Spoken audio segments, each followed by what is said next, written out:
Hello, and today I'm going to be discussing Crying Suns, a tactical roguelike that puts you in the role of a space fleet commander as you explore a mysteriously fallen empire. In this story-rich environment, each successful run will uncover the truth about the empire, and yourself as well. I find myself liking Crying Suns, but it also frustrated the hell out of me. So, let's have a real quick discussion about what I liked, why I liked it, and what I did not like. On to the video.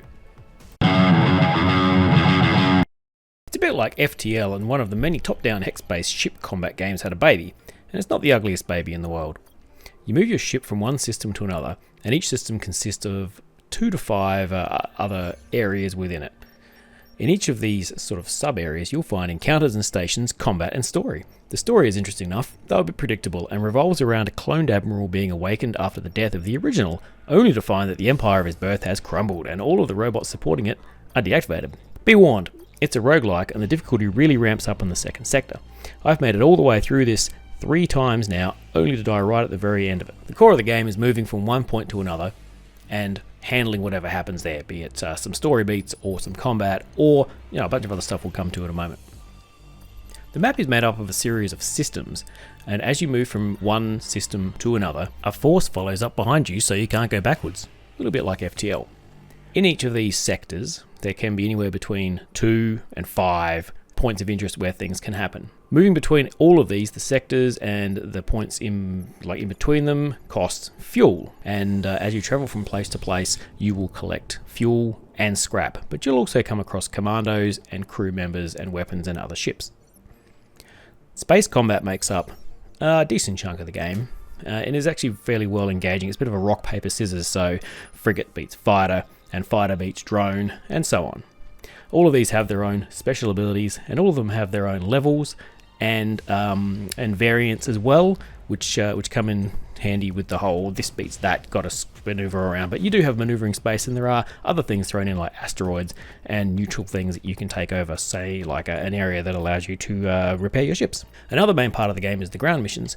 To be honest, there's not a lot to the ground missions. They pop up, there has a number of different variants, and you just choose which one of your officers you want to go along and support the mission, and whatever skills they've got determines what the outcome is. So once you've actually landed on the ground mission, there's no other interaction with the game other than when it pauses every now and then and says, hey, do you want to retreat? And if you choose to retreat, then you choose whether you want to lose some soldiers or whether you want to lose some of the resources that you've collected. Now, with all of the scrap that you collect, the resources that you get along the way, you can buy stuff. Whether that stuff is you've got a crew, or whether they're weapons that you buy, or whether you might use it to do ship upgrades, or whether you might choose to repair things or buy more fuel.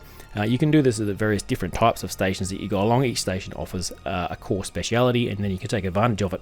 Of course, keeping in mind that if you come across one that repairs hull, there probably isn't going to be another one that repairs hull later on through the mission. So always something to keep in mind. And sorry, when I say mission, I probably mean sector.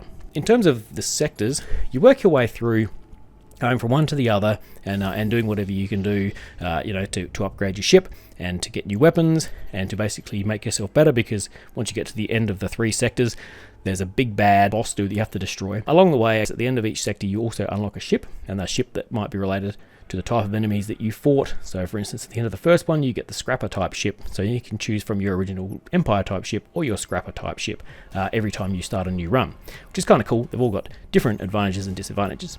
Now I suppose it's worth bringing up how there are lots of support ships. There's lots of different fighters, there's lots of different frigates and all that sort of thing. There are lots of different weapons, they all do different things, whether they affect the enemy ship, or whether they affect the enemy's support ships, or whether they create an area. They all have their uses, and having the right combination and the right crew members assigned to make them better or fire faster or whatever is all part of the puzzle. Each part of the ship when you're in combat has its own support person, so it's broken down into hull and ships and weapons, and the support people that you assign to those sections are quite important. Crying Suns, a frustrating pixel art sci-fi roguelike. I recommend it to anybody who is a fan of FTL, or anybody who's interested in some sort of lightweight gameplay with a decent story. Well, I guess that's about it. Thanks for watching. Don't forget to have an awesome day.